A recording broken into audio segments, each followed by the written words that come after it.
Galiu, kas tas? Daniška bendrovė. Labai gerai. Kur mes atvykom? Manau, pas naujus draugus. Naujus draugus, turim naujus draugus. Antalis. Jie man pagelbėja su mūsų automobiliu. Dizainu, spalvom ir plėvele. Tai esam jiem labai dėkingi, atvykom atsimti savo plėvelės. Pristatymas žaibiškas, per naktį iš Rygos atvežė to, ko mums reikia. Didžiąją 70% turi Vilniuje sandėly Antalija. Tai yra ką pasirinkti tikrai. Tai mes įsirinkom juos, jie pasirinko mus. Ir draugausim ir mūsų automobiliai komandų bus papuošti jų plėvelę. Tai kaip mums tai seksis, manau, pamatysit greitų metu. Bet tai čia turbūt pamatysit tai po Rokiškio varžybų. Tai Rokiškį. Sveikas. Girdėjau, man pakuždėjo, kad kažkieno gimtadienis, kažkokia ypatinga proga nusimato. Mes su Marčiu dirbam Hyundai'u, surinkinėjam, bus faina ir gražu ir norim tave pasveikinti su gimtadieniu. Tai nepamiršk, kad laukiam gerų kadrų, sezonas artėja, kad ir kaip daug laiko yra, bet jis artėja nenumatomų greičių. Tai Marčiukai, Nikituko gimtadienis girdėjau. Labai fainai, smagu girdėti, ką iš tiesų tu įtavęs, o pagaliau turbūt sulaukus pilnametystės. Manau, kad tas toks tarpsnis vieną kartą gyvenime būna, tai... Ir vis tiek yra laukiamiausias amžius, turbūt nuo vaikystės iki paauglystės ir nuo paauglystės jau iki 18. Realiai taip. O po to 30 žiūrėk jau toj bus. Geriau, po 30-40 ateina. Tai labai norim pasveikinti su gimtadieniu, malonu, kad esi, malonu tavo kadrai džiugina ne tik mūsų ir visą ralio bendruomenę.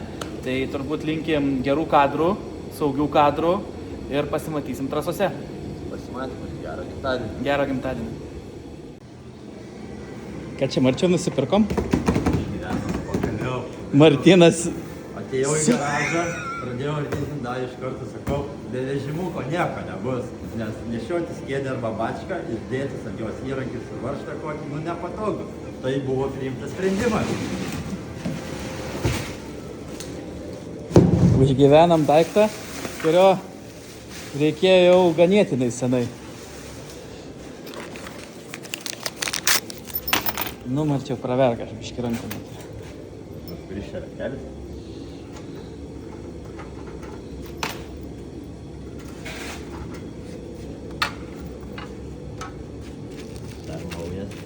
Neišpakuota. Viskas labai gražu. Tai dabar jau bus gerai? Dabar jau jo. Tai va, eisim rinkti šitą džiaugsmą. Atrodom tai tokia simpatiškai tik į viešumą, ne? Tai kaip visada, bet svarbu ne naktim. Ne, kažkaip čia šiaip reikia Labenskui dėkoti. Išmokino. Jeigu ne jisai, tai turbūt dar tik dabar pradėtume turbūt, ne?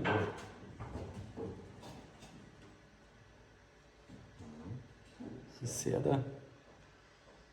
Galas irgi iš povaliai. Čia mes stebim naujus vaizdus. Samsonui irgi reikia dėkoti, Reidžiūnui reikia dėkoti. Reidžiūnas suderino, Samsonas sutvarkė ir ten, visi aplinkui. Tai džiaugsme turim visus 4 praktiškai naujus amortikus Samsono. Padaryk taip, palyginus kaip anksčiau. Taip pat. Bet jau jie visai kitaip ir smagiau dirba. Ir turėtų smagiau dirbti, nes kaip mūsų išardė, tai... Ale? Nelabai buvo ką tvarkyti ir praktiškai sudėjo viską naują, naujausios dalykėlius, ką gali sudėjo ir turim visiškai naujus amortikus, turim visiškai naują važiuoklę, turim praktiškai viską naują važiuokliai, nuo stabdžių vamzdelių iki visų kitų dalykų, variklyje masiniai laidai ten ir visi kiti, pakeista radiatorius naujas, krūva šiaip detalių aplink variklį naujų. Dėžė patikrinta, vairo kolonėlė nauja, porą varžybų suvažiuota, variklis porą varžybų suvažiuota, naujas, Nu viskas nauja. Ir viskas nauja. Jo, tai va, taip atrodo, jau pagaliau jinai ant ratų. Tai Nei daug, nei mažai ištraukau. šitą video jūs matysit Turbūt po Rokiškio ralio. po Rokiškio ralio, tai kuomet išeis mūsų vidosas, tai nežinau, šiaip jau dirbam kiek laiko? Dieną iš dienos. Apie 2 savaitės. 2 savaitės, 2,5 2,5 savaitės dieną iš dienos. Bet mašina atrodė visiškai tuščia, be nei vieno daikto viduj. Tik kėbulas su lankais. Būtų lankai nevirinti, būtumėm ir tos išėmę. Jo. Tai va, viskas persidažė, antikoroziniais pasidengia dugnai, visas salonas, išorė, kėbulas, durys, kartuvės. Durys, mano pusės abidvi visiškai naujos, nes jau jom, žinot, kaip ten tūna. Tragedija buvo. Tai, viskas nauja mašina, apskritai, kas gali būti nauja. Nuo A iki Z. Ką pakeisti daugiau, tai tiesiog net nėra turbūt. Ir laikykit kumščius, pamatysit, kaip mums sekės Rokišky. Kiek?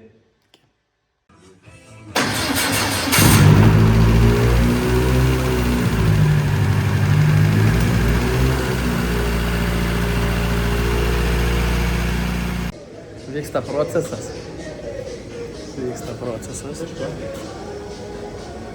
Nesakysiu. Čia ne. Čia nuo tada, kada stogą dėjom atgal. Biškai išlindo daugiau negu reikia. Uždės pajūs. Koks tu aukštas? Aš kaip Sabonis dabar šiandien. Aukštai. Tai va, biškai paklijuot gavosi. Turim Nauja spalva. gražią spalvą. Mėlyna. Gražiai mėlyna nauja spalvelė. Kodėl stogas ne juodas, o mėlynas? Nes tais metais reikėjo. Dabar taip gaminta. Ne, plevelį tikrai naują gražią gavom. Tik tai laiko negavom dar. Antalis tik parūpino mum tik plevelės, bet laiko nedadėjo. Tai. Čia patys kalti dėl šito. Patys dėl šito Sekančią kartą. Tai va, viskas gerai. Ten stovi Giedriaus, eisim vairo kolonėlį ir siurblidėt. Ir pabiškį. Aš tik klijuoju, tu šnekėk aš tik. Gerai. Tai va, darbuojamės, įsitvarkėm busą. Pusę šį pasikeitėm busę, tokių visokių dalykėlių pasidarėm, tai ką reikėjo ir viskas, dirbom toliau. Gerą dieną visiems. Tai kas sekant mūsų projektą, dėkui jums visiems už palaikymą. Labai yra malonu po kiekvieno vakarė keltų storių gauti šiltus žodžius, kad žmonės mus palaiko. Tai tas palaikymas mums yra svarbu, nes jūs esat kartu ir keliaujat mūsų kelionį kartu. Bet šiuo metu tai norėčiau tarti žodį ačiū mūsų gerbimui spaudikui. Tai po to aš pataginsiu jį, kaip sakant, bet visas mūsų šlangas, kurios reikia Hyundai, nuo vairo kolonėlės, nuo turbinos tepimų ir visų kitų galų, kur yra visi galai jo su hamutais arba dar kažkuo tai yra užspausti. Mes pas jį visą laiką važiuojam, kad jisai mums užspaustų taip, kaip reikia, kad nebūtų klausimų. Taip pat ir karščio atsparios hidraulinės šlangos ir visi kiti angaliai, viskas, kas su hidraulu susiję. Pas jį darom jau turbūt 2 metai. Ir, tikrai žmogus visą laiką va reikia čia ir dabar ir padarys net ir naktį turbūt paskambinus, tai pagelbės. Tai labai norėjau dar jums parekomenduoti ir parekomenduoti, kad tikrai žmogus išmanantis savo darbą, nes mums yra padėjęs su daug ko ir su Subariku, kai buvom, ir dabar su Hyundai'm. Ir tikrai greitai, paprastai čia ir dabar, nes atvažiavusi tokias didelės įmonės kaip Ansaflexas arba dar kažkas, tai pas jos visą laiką užtrunka viskas labai ilgai ir 3 dienos čia kažkurį kartą buvo sakę, tai šlanga 2 sprindžių ilgio užspaus 2 gabaliukus. Aš suprantu, jie turi daug darbo, o žmogus irgi darbo turi, bet jeigu reikia, čia ir dabar padaro. Tai ačiū tau dar kartą ir tikrai dar pasimatysim. Labas rytas visiems. Sveikiname su jumis iš saulėtojo Rokiškio. Ilga naktelė buvo, kaip visada šiek tiek laiko pritrūko, nors mėnesį dieną iš dienos su Martynum dirbam, bet viskas yra gerai. Štai mūsų gražuolė. Labai negėdrius mašina. Labai iš tikrųjų stipriai nepasikeitė, bet viskas tapo matinė, mėlyna tapo kita spalva, pilka, juoda tapo matinės spalvos. Ir kiek bežiūrėsi, jinai turi tokio lengvo apsigavimo, nes iš kiekvieno kampo žiūrint jinai šviesesnė ir tamsesnė. Toks lengvas paviljonas. Tai labai saulės švieso įdomiai atrodo. Ir maunamas padangas ir važiuojam į testus. Trumpas prabėgom komentaras, kaip jaučiatės? Šalta? Ar tikrai? Aš galvoju, tik man vienam šalta. Ne, žiema rodo savo speigus, bet mes ją įveiksim. Turim.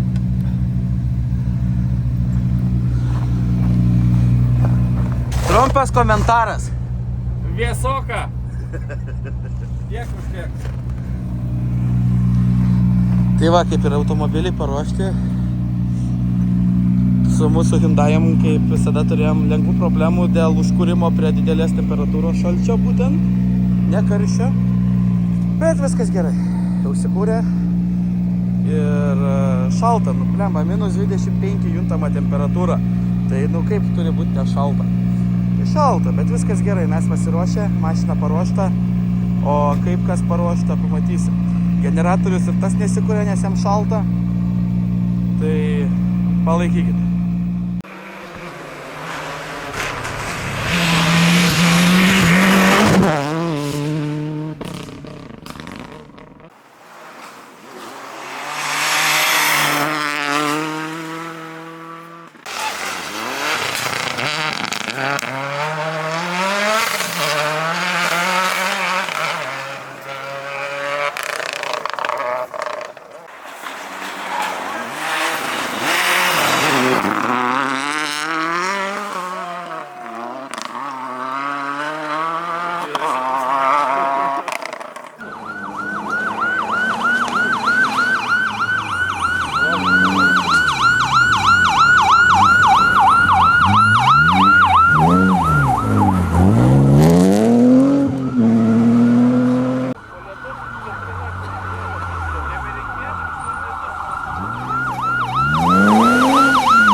Papasakok, ką nuveikti. Žodžiu, matyti šiandien biškį pakimės. O ką žinau, su dabar esam Rebrūke, suvažiuosim dar 2, turėsim servisą, tada suvažiuosim dar 2, turėsim servisą ir dar 2. Tai dar važiuoti yra kur, tai pasimatysim.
neturėjo paspaust pirmai. Viskas gerai. Gerai. Labas vakaras. Visiems, kas dar nužiūrite. Man tai gerklė, aš negaliu. Jo. Gerai, baigęs ralis. Winter ralis. Mes jau Kaune. Jo. Biški vėluojam, bet... Kaip labai vėlai išvažiavom į ralį, tai taip labai vėlai ir grįžtam iš jo. Esmė tokia, kad tikrai šalta buvo ir pats važiavimas, nežinau kaip tau, bet man tai sunku buvo suprasti, kai tu važiuoji automobiliu 100, 130 ir jisai sustoja tada, kada tu nori sustoti. Tai, tos padangos veikia. O kaip tau, ar pavyko persilaužti ant to? Jo, pirmam dopę paspaudžiau stabdį ir gerai, kad nesustoju. Kad per langą neiškritai. Jo. Tai buvo sunku persilaužti, mažai mes turim tos praktikos ant roketų ir ant kieto paviršiaus. Nes realiai praeitas Rokiškis tai baigė stulpų. Tačiau ten, pažliugė viskas buvo ten. Ten buvo žvyras labiau gal. Jo, ten nieko nebuvo, kad tu jį jaustum. O anksčiau važiavom su Subarke, tai su Subarke pirmi raliai, tai ir taip nesivilkom, tai nelabai ką stabdyt buvo. O paskui pasijautė viskas gerai, mes šiaip su Martynu nieko ten neskubėjom, nieko neperspaudėm, mums buvo tikslas finišuot. Tikrai nėra mums ką įrodinėti pirmose varžybose, nes gali tik pralošt. Vis tiek neturime tokios patirties, kad atsisėdi mašiną ir iškart pradedi spaust. Tai čia tai daug kas neturi tos, bet vieni dar ir galvos neturi, o kiti turi ir galvos. Tai jūs neturit galvos. Mes niekada. Aš turiu galvą. Jo, aš tai pripažįstu, Dėl to ir važiuoju už saugą. Jūs negalite važiuoti nulinuko, aš galiu važiuoti nulinuko. Nes būtų tie nulinukai, kur po griovius laksto, ne? Tai tie, kur po griovius, arba tie, kur medyje sėdi. Jo. Tai va, o realiai dabar sekančios varžybos Lietuvoje vyks, kada gegužės pirmą savaitgalį, man atrodo, ne? Net neįsivaizduoju. Kažkas to, gegužės pirmas, man atrodo, tai bus Visaginas arba Ignalina, kažkur tas kraštas. Tai turbūt ten ir susimatom. Aš manau vėl važiuosiu nuliu, kol dar neuždirbau pinigų ant sprinto ar larčio, kuris ten etapas bus. Tai vėl važiuosiu lėtai, o Rokas važiuos greitai su visais pusašiais ir visko mane. Jo, tai ką atsitiko, kad nusukom labiau ten pavadinti galima pusašinį, jeigu nulaužėm, o nusukom dėl to, kad į Šeškę, pas mus Šeškės staigus. Tikrai labai aštriai parlėkėm ir pirmų krumplių, tikrai daug sūkių davėm, daug pilnai susuktas ratas buvo į kairę, ten jau, tikrai davėm sūkių, ir to nepasisekė ir pusašis mūsų atsisveikino 8 topo vidury, bet mes pasijungėm difloką ir davažiavom, niekur ten nepriskubėsi. Mums tai kainavo 9 vietą, tai likom 10, bet tai čia tas pats. Tai nieko mes nepraradom. Pusašį, tai eisim pusašį pakeisim ir tom pasibaigs. Kaip sako, su metalu jūs sutarties nesudarė dar, ne? Sudarėm. Ar su velniu? Su velniu nesudarėm. Ne, viskas ten gerai, tai pusašis kas, tai kiek jis gali laikyti, net laikė ir viskas, mes ką. Ketvirtos varžybos jis dar turėjo tiek pat laikyti, bet, ne visada pasiseka. Tai čia ne bėda. Ir netgi ne piniginga labai bėda. Tik reiks pastekinti. Turbūt kaip kokie 4 BMW pusašėlė. Ne. Tai viskas gerai, o šiaip tai ką, likom 5 savo klasiai, bendrojo sprinto įskaito likom 10, esam patenkinti. Dirbsim toliau, važiuosim toliau ir galbūt ateityje stengsimės greitėti. Žinoma, kiekvienose varžybose mes tas stengiamės. Manau, kad labai neblogai sekasi ir rezultatas tą rodo. Turim labai mažai patirties ir viską mokomės patys iš naujo. Ir tiek, mašina važiuoja gerai. Tas yra apšvietimas šitoj vietoj. Buvo biški buvo streso, nes viską darėm patys su Martynu ir nesamės kažkokie labai dideli mechanikai ar baigę inžinierinį ar dar ką nors, bet įserdėm automobilį iki plikumos, pasiskerdėm visus laidynus ir padarėm viską, išardėm viską, ką įmanoma išardyti automobilį. Pedalboxas turėjo turbūt visas atskiras detalės, kurios galėjo būti, tiesiog daugiau nebeišardysi. Reikėjo ten įvorį vieną įsitekinti naują, nes pradėjo klibėti gazo pedalas. Tiksliau jau visus metus jis klibėjo, bet tiesiog atėjo tik dabar laikas. Naujo pirkti nenorėjom, nes kainuoja krūvą. Bet pasidarėm labai gerai ir investicija kainavo 10 eurų plus tepalas VD turbūt kažkoks, žinai. O pedalboxas komplektas 1000 eurų. Tai tokia vat ir sutaupimai šitoj vietoj. Kitaip tariant, visą mašiną pasidarėt patys. Jo. Ir visai ganėtinai neblogai, mano bent jau galva. Jo, tai jeigu suvažiavom visas varžybas, reiškia, padarėm taip, kaip turėjom padaryti. Būtume kažko nedadarę, tai būtų kaip buvę. Iš pradžių galvojom, kad gal atsiveržė pusašis, tiesiog atsiveržė. Nedasukom, neprisukom, ar dar kažkas, bet ir naujus varžtus sudėjom viską, bet ne tame bėda. Tiesiog išorinis pusašis sakė, kad skilo ten tokia plokštelė greičiausiai, kur yra sustatyti šratai. Ir viskas, ir tom pasibaigė. Tai gerai, kad atsitiko paskutinio dopo vidury, o ne pirmo dopo vidury. Būtume pakeitę. Jo, šiaip turim. Bet viskas gerai. Tai dabar, jeigu dar važiuosim šiais metais, tai pasimatysim. O šansų yra, kad mes turbūt galim važiuoti. Jo, nes dar tik tai sausis 2026 metų. Jo, tai... Šiemet dar važiuosit jau, manau. Aš irgi manau. Visas sezonas lyg ir laukia. O tu čia negalas buvo? Ne. Aš galvoju, jau baigęs. Ne, tai o šiaip tai kaip tau? Pats važiavimas pirmą kartą vinterį už vairo. Tai ganėtinai įdomi patirtis buvo, bet kaip ir su vienu kalbėjau lenktyninku, sako, tu ir jis irgi BMW vairuoja, tai tu negali važiuoti taip kaip su BMW. Tu negali statyti skerso, jeigu yra vėžios, kitaip tariant, negali šonus lysti. Dėl to, kad jeigu pagauna vėžę ir iš jos išspjauna, tai mašina tampa nevaldoma, tam tikrą laiko dalį, tai gali būti arba pustis, arba dar kažkas.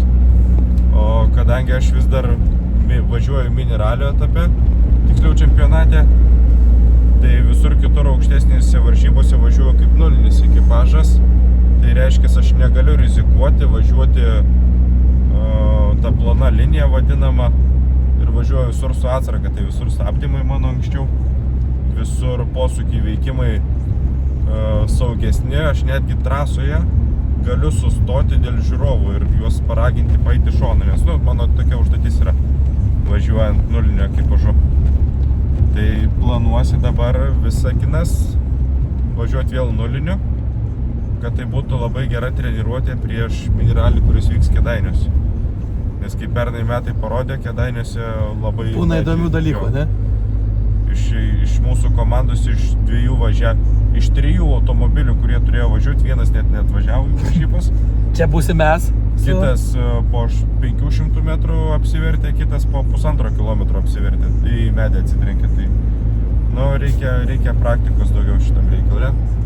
Įdomiai ten buvo, gorila pavarė. Ką mokėjom, tai mokėjom jau. O šiemet vinterį pavažiavau, prisiminiau vėl kaip važiuoti maždaug kokiam 4 greičio ruožė tik tai, ką reikia daryti su tą mašiną, nes iki tol nieko nevažinėjau, net simuliatorių nieko nebuvo. Tai tas biškį pakišo koją. O daugiau, vinterį ar norėčiau kitais metais važiuoti, jeigu bus minus 25, tai nežinau, bet jeigu minus 15, tai gal ir nieko būtų. Dėl to ir mūsų video labai trumpokas, nes tikrai lauke stovėti ir gaišti laiką papildomą, jeigu automobilio remontas arba turbūt viskas, dėl ko reikia išlipti lauką, ne? Jo, iš mašinų nelipom, iš vis šiandien su Žilvinu nelipom iš mašinų. Net į tualetą vieną kartą sugebėjau tik tai nueiti, nes buvo per šalta lipti šiau. Man buvo šalta, nežinau, gal čia kiti sakys, kad nesąmonė, aš nusišneku, bet man tai šalta buvo. Tas, kuris mėgsta šaltį aš, ir man buvo vėsoka. Vėsoka tas. Jeigu įkvėpi oro ir nosies plaukai užšala, tai... Bet vienu įkvėpimu plaukai iš karto šalia. Taip. Ne 2, ne 3, bet vieną. Ir turi varvėti. Ir jauti kaip užšalia nosė iš karto plaukai. Šakės geras buvo. Taip ir langai mašina. Jo, o jeigu striukė, pavyzdžiui, ar užsisegęs taip, kad dengia nosį, tai po 30 minučių kvėpavimo jauti, kaip užšalo Taip. striukės vidus. Taip. Tai buvo tikrai šalta. Bet, kaip mano šeimyna pasakytų, pats norėjai, tai ko čia skūstis, Taip, ne? nėra čia ko skūstis. Taip. O dabar ką, grįžtam į Kauną, į garažą, pastato mašinas, išsiplaunam ir ruošiamės kitom varžybom. Taip, tai pasimatysim kitą kartą, manau, jau ilgesniam video. Jo, Like ir subscribe, ne? jo žmonos bus daugiau pafotkins. Comment Gerai, ir pasimatysim iki.